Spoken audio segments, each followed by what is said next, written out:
Kuri tuyatangure mu Rwanda kuri wa kane u Rwanda n'Ubwongereza vyarateye igikumwe ku masezerano yo kwakira impunzi n'abimukira binjira mu Bwongereza mu buryo budakurikije amategeko. Izo mpunzi zizofashwa mu kwemererwa kuba zirabaye mu Rwanda canke kuba zobasha gusubira mu bihugu vyazo. Ni inkuru y'umumenyesha makuru w'ijwi ry'Amerika Assumpta Kaboyi ari Kigali mu Rwanda. Amasezerano hagati y'impande zombi yashyizweho umukono i Kigali na Minisitiri w'Ububanyi n'Amahanga w'u Rwanda Vincent Biruta na mugenzi ushinzwe umutekano mu gihugu cy'Ubwongereza Priti Patel. Aya masezerano agamije kwakira impunzi n'abimukira binjiye mu Bwongereza mu buryo bunyuranije n'amategeko, aho avuga ko azafasha abo bimukira kongera kubaho neza. Muri iyi gahunda biteganywa ko abimukira bazakirwa n'u Rwanda batazatuzwa mu nkambi, ahubwo bazahabwa ibyangombwa byo gutura mu Rwanda igihe babyifuza cyangwa bagafashwa gusubira mu bihugu byabo. Nk'uko bigaragara muri aya masezerano, Ubwongereza buzafasha u Rwanda gushora imari muri serivisi bazakenera nk'ubuvuzi, guhabwa imirimo, kurengerwa n'amategeko nk'abaturage b'u Rwanda mu buryo bwuzuye. Leta y'Ubwongereza ivuga ko izatanga miliyari zikabakaba 160 mu mafaranga y'u Rwanda azafasha izo mpunzi kuba zakwiga amasomo y'imyuga n'ubumenyingiro, kwiga indimi n'amashuri makuru na kaminuza.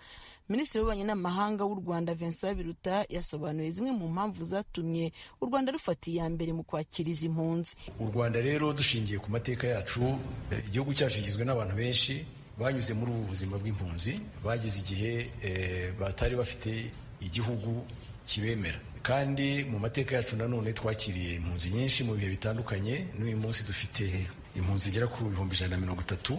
Ibyo byose rero byatumye dutekereza ko hari icyo dukwiye gukora ku birebana n'iki kibazo cy'abimukira bagenda banyura mu nzira zitemewe, bigashyira ubuzima bwabo mu kaga, kandi ugasanga abo bifitiye akamaro cyane ari abafite ibintu by'ubucuruzi bijyanye no gutwara abo bantu mu nzira zitemewe.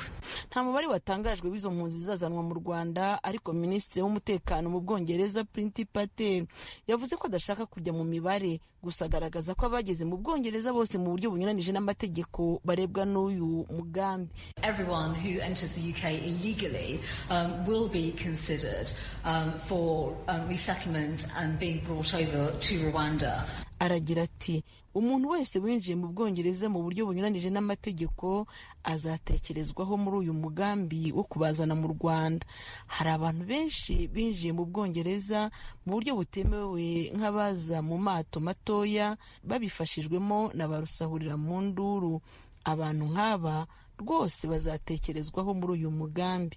Minisitiri Biruta yashimangiye ko mu bazakirwa bavanywe mu Bwongereza batazafatamo abantu baturuka mu bihugu by'abaturanyi bya hafi nka Repubulika ya Demokarasi ya Kongo, Uburundi, Uganda na Tanzania.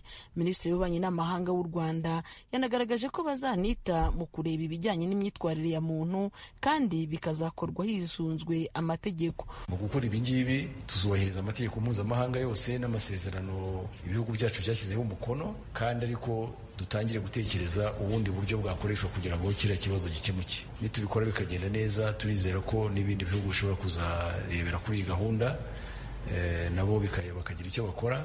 Ikindi kandi ni gahunda, ntabwo ari uguterura abantu ngo bavane mu Bwongereza baze babashyire hano gusa birangiriraho.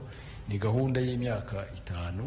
Mu gutangira tuzakura no ku buryo bari abantu niba banagumye ahangaha babashe gufashwa kubona imirimo binyuze kubanza guhabwa ibyangombwa bijyanye n'ubumenyi ngiro, kugira ubuzima muri iki gihugu, kandi ariko banafashwe no kugira aho batura, kuvuzwa n'ibindi. Ibyo byose byarateganyijwe. Nta mubare w'izi mpunzi zizaza ku ikubitiro batangajwe, ndetse n'igihe zizaba zageze mu gihugu nticyavuzwe. Aya masezerano akimara gusinywa, hari benshi bahise banenga icyo cyemezo, barimo imiryango yita ku mpunzi mu Bwongereza ndetse na Keir Starmer, umuyobozi w'ishyaka ry'abakozi ritavuga rumwe na leta mu Bwongereza. Ku rubuga rwe rwa Twitter yagaragaje ko iki cyemezo kigamije guhuma abantu amaso kugira ngo batita ku makosa amaze iminsi akorwa n'ubutegetsi buriho bwa Minisitiri w'Intebe Boris Johnson. Yavuze ko ari icyemezo kigiye kuzatuma leta itakaza akayabo k'amafaranga mu buryo budafututse.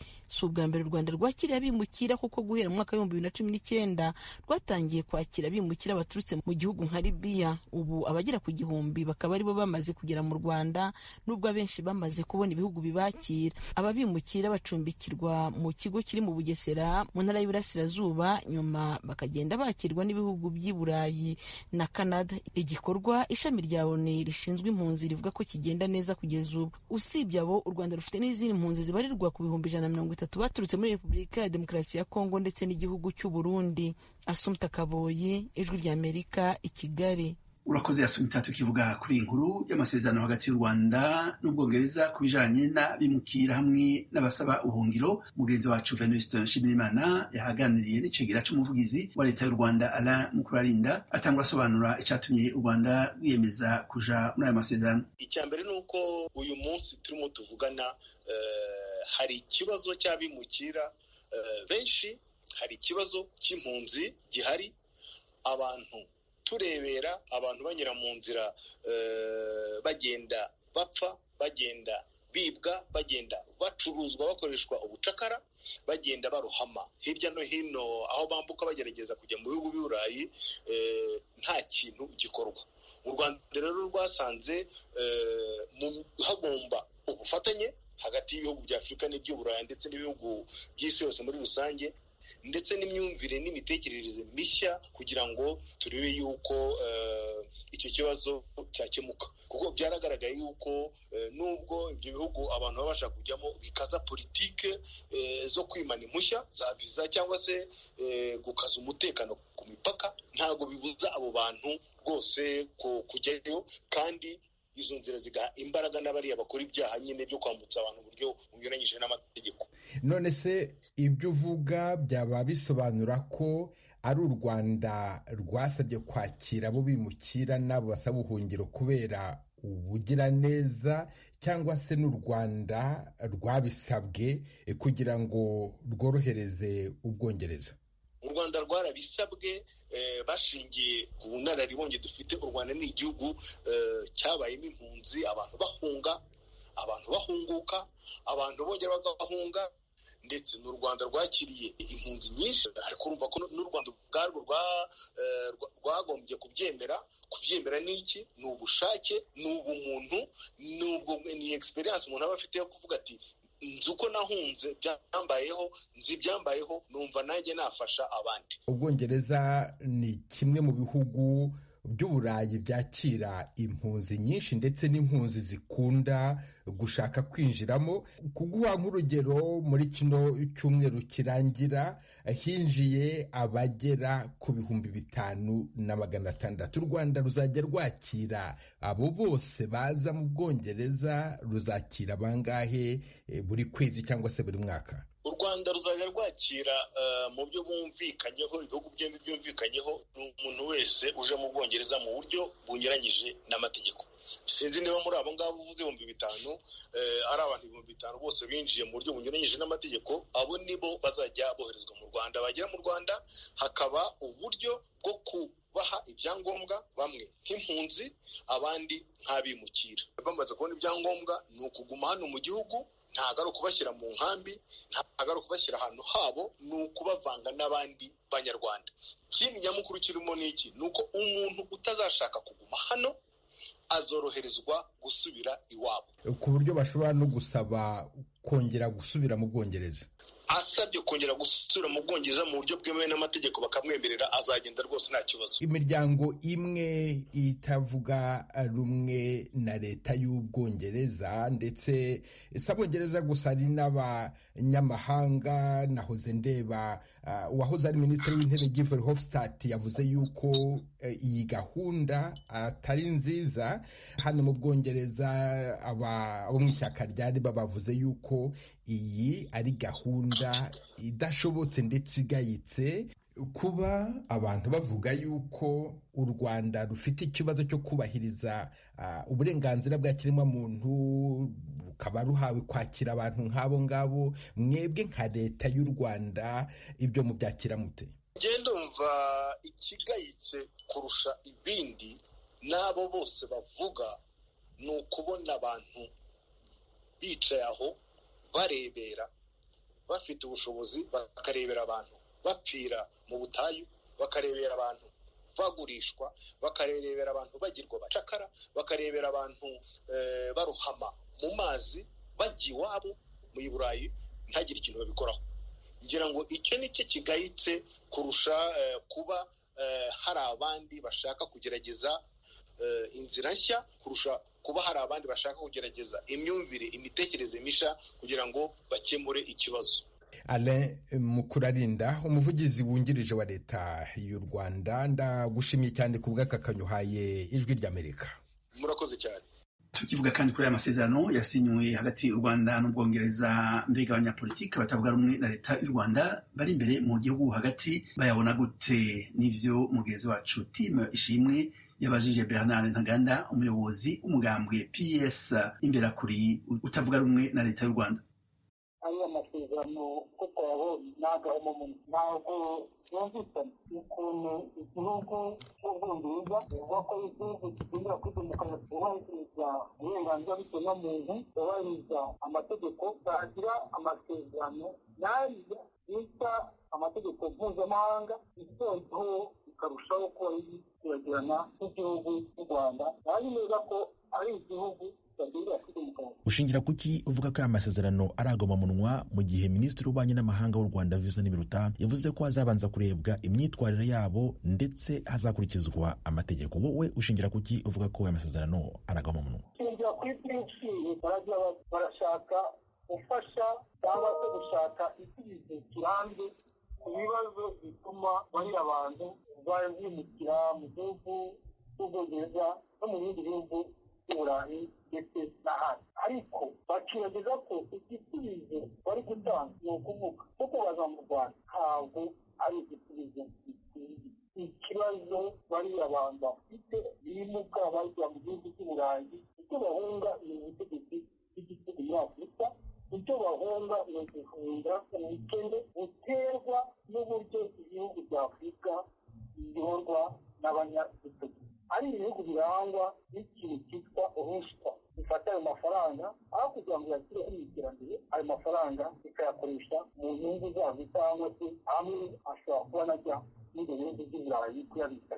Ariko Bwana Ntaganda, ntabwo uvugishwa ibi nuko wenda utavuga rumwe n'ubutegetsi bw'u Rwanda hanyuma bigatuma wirengagiza ko u Rwanda ahubwo rwumva neza uburemere bwo kuba impunzi, rukaba rubona ko uburenganzira bwa muntu bukenewe kubahirizwa, noneho rukakiriza impunzi? Ntabwo ari byo uko mbivuga shingiye wenda ku marangamutima ya politiki yo kuba ndavuga rumwe na leta y'u Rwanda. Ibyo mvuga ikibazo gihari muri Afurika ni ubutegetsi bubi. None se iyo bazanye abo bantu mu Rwanda bazaba bakuye ubutegetsi bubi muri Afurika? Ikintu kirakomeye, biranababaje, hashize ko binashoboye kumva igihugu nk'u Rwanda, igihugu gifite impunzi nyinshi ku isi, ariko igihugu kivuga ngo kigiye gufata izindi. Ntabwo byumvikana rwose. Ari amasezerano afite icyo ahishe inyuma, ibyo twita agenda politiki kase. Ikindi kirakomeye kandi umuntu ashobora kwibuka, ari amasezerano arimo amafaranga. Leta y'u Rwanda ishaka ni ugufata ariya mafaranga yarangiza ikayakoresha muri gahunda guhungabanya uburenganzira bw'ikiremwamuntu mu Rwanda. Ibyo uvuga bitandukanye n'ibiri mu masezerano. Leta y'Ubwongereza ivuga ko izatanga miliyoni 120 z'amafaranga akoreshwayo, no kuvuga akabakaba miliyari 160 mu manyarwanda, akazafasha izi mpunzi kuba zakwiga amasomo y'imyuga n'ubumenyingiro harimo no kwivuza. Ntabwo ibyo uvuga bihuye n'ibyanditse hano mu masezerano. Nyamara ibyo mvuga n'ibyo ko navuze ngo aya masezerano arimo amafaranga, izo miliyoni 120, ayo mafaranga uko bazayakoresha turabizi, n'uko bakoresha ayandi. None se tuyobewe uko habaye raporo ejo bundi yerekana ko hari amafaranga ya banki leta y'u Rwanda yanyereje. Bwana Ntaganda, umuyobozi w'ishyaka PS Imberakuri, ndagushimiye umwanya wahaye Ijwi ry'Amerika. Two kwibutsa ko ishami ishyirahamwe mpuzamakungu rijejwe kwitaho impunzi HCR yemeje uyu mugambi wo kurungika mu kindi gihugu abasaba ubuhungiro mu Bwongereza. HCR yagize iti turateye akamo ivyo bihugu byose ko ari bibiri kabisaba kubangira. Liti abanyagihugu barondera umutekano wabo hamwe no gukingirwa badafise n'ukundi kuntu bashobora gukemura ibibazo byatumye bahunga ntibakwiye guhanwa. Mu Buganda naho impunzi z'abanyekongo zimaze guhungira muri ico gihugu ziciye ibunagana mu ndwi zibiri ziheze zasabwe gufata ingingo yo gusubira mu gihugu cazo canke zikaja muri kampe impunzi ya Nyakabande. Inkuru dushikirizwa n'umumenyesha makuru w'Ijwi ry'Amerika Ignatius Bahizi ari i Uganda. Abashinzwe umutekano mu karere ka Gisoro bavuga ko guhera mu cyumweru gitaha impunzi zizagira amahitamo abiri gusa yo kuja mu nkambi cyangwa zigataha. Kuguma hafi y'umupaka Ibunagana cyangwa kubana na bene wabo ntibizaba mu byo bahitamo. Ku kibazo cy'ubuzima hari ubwoba ko impunzi zishobora gutuma haduka indwara ziterwa n'isuku nke, nk'uko byatangajwe n'umuyobozi ushinzwe umutekano muri ako karere ka Gisoro Shafik Sekandi. Abayobozi bateguye gahunda zo gukora isuku mu mujyi wa Bunagana aho impunzi zibarirwa mu 2020 ziherutse guhungira, agasanga hakwiye gufatwa ingamba zikomeye z'umutekano w'impunzi ndetse n'abaturage ubwabo. When you are an asylum seeker and you go to another country, the country plans for you. You don't dictate issues on that country. Ati iyo usaba ubuhungiro mu kindi gihugu, icyo gihugu kiraguteganyiriza, ntushobora gutegeka uko bagufata.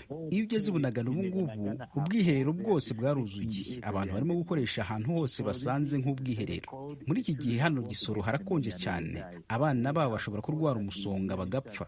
Abantu nibamara kurwara bagatangira gupfa, nka leta tuzabiryozwa. Once people fall sick and start dying, as government we shall also be blamed. Okay? Uyu muyobozi kandi nanone yabwiye Ijwi ry'Amerika ko hari ikibazo cy'umutekano muke naco gishobora kugira ingaruka ku gihugu mu gihe impunzi zigumye ku mupaka. If someone is refusing to leave the border, what is his intentions?